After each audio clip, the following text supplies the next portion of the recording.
So what do you do if you find yourself with 30 habaneros and 10 limes? Well, with a couple other ingredients added in, you can make a hot pepper sauce from Trinidad.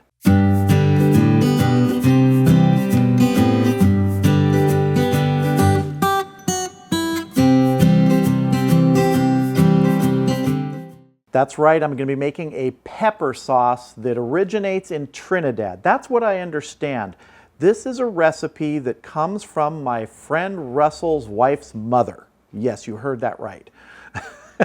Thank you, Alicia, for getting this recipe from your mother. I also have to thank Cullen Farms, Maddie Cullen, for growing these habaneros. So this is a large amount of pepper sauce that I'm going to be trying to make here. I'm going to give you a lower ratio of what you would be using if you're making a smaller amount. You would be using 6 habaneros, 1 tablespoon of vinegar, the juice of 2 limes, and be salting to taste. I'm upping the ratios today with this amount of habaneros, so let's get started. All right, we're going to be putting these 30 habaneros into the blender, these 30 little balls of fire. The stems have been removed, but everything else is on them. I'm going to add 5 tablespoons of vinegar. I'm going to be adding the juice of 10 limes. It's funny, limes, when I was a kid, we would use them to kind of play with.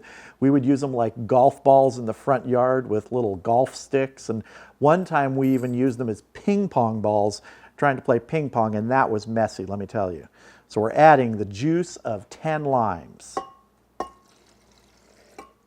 Now we're just going to blend them up.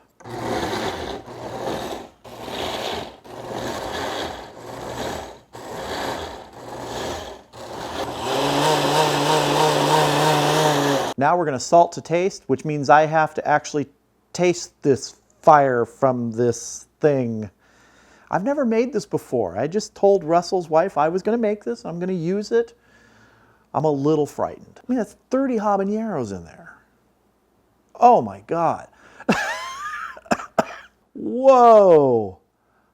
That's got some just aroma coming out of there. Oh, I'm a little scared here.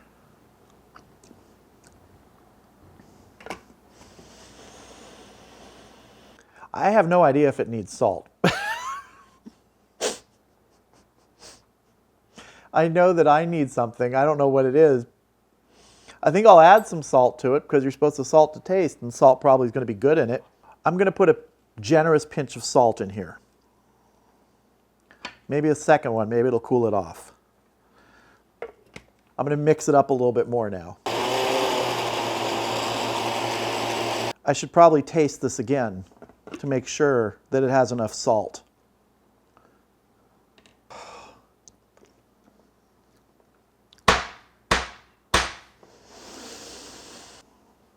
Okay, so now what we have to do is we have to put it into a jar and put it in the refrigerator overnight so all those flavors can multiply and it can explode. So we're going to put it in a jar, put it in the refrigerator overnight, and I'll bring you back when I taste it on some food.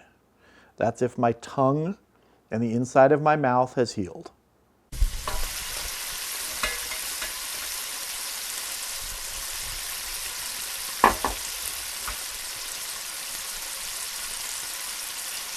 Here is a small dish of the pepper sauce.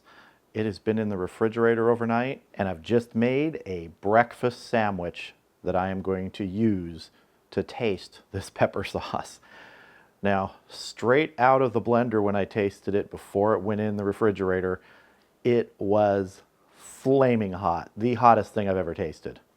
Let's see if it's mellowed any overnight. All right, so let's put some of this pepper sauce on our breakfast sandwich, which consists of an English muffin, fried egg, and bacon cooked to an acceptable floppy state. All right, let's put the lid on. Time to taste. All right, here we go. You're getting a look at a breakfast sandwich, but it's not the breakfast sandwich I'm tasting. It's the pepper sauce on the breakfast sandwich. All right, so I normally would put Tabasco sauce on something like this. I love Tabasco sauce. What I tasted last night was far and above beyond Tabasco sauce in heat. Tabasco sauce has no heat, most people think. I think it has a little bit, but this pepper sauce with those 30 habaneros in there, a lot. Now, could that have mellowed a little bit overnight? Let's see. A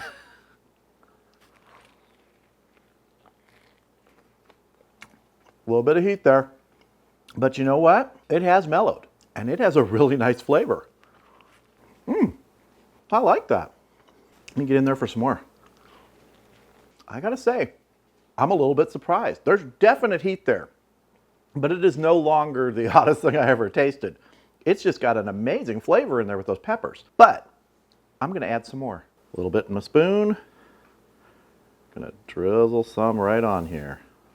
If you're gonna test it, why not go for broke? Well, going for broke would just be spooning it in my mouth, but I'm not gonna do that. Here we go. Oh, heat. Yeah. The direct application of the sauce on the area you're going to bite from definitely ups the heat, but still there's a really good flavor in this. Gotta say, I'm a little bit surprised. It really mellowed. There's a lot of flavor in this that comes with the heat now. I've got to say, I really like that. Want to say thank you to Alicia and Russell over at Raspberry Rock Off-Grid Cabin. Put a link up there. This was her mother's recipe for pepper sauce from Trinidad.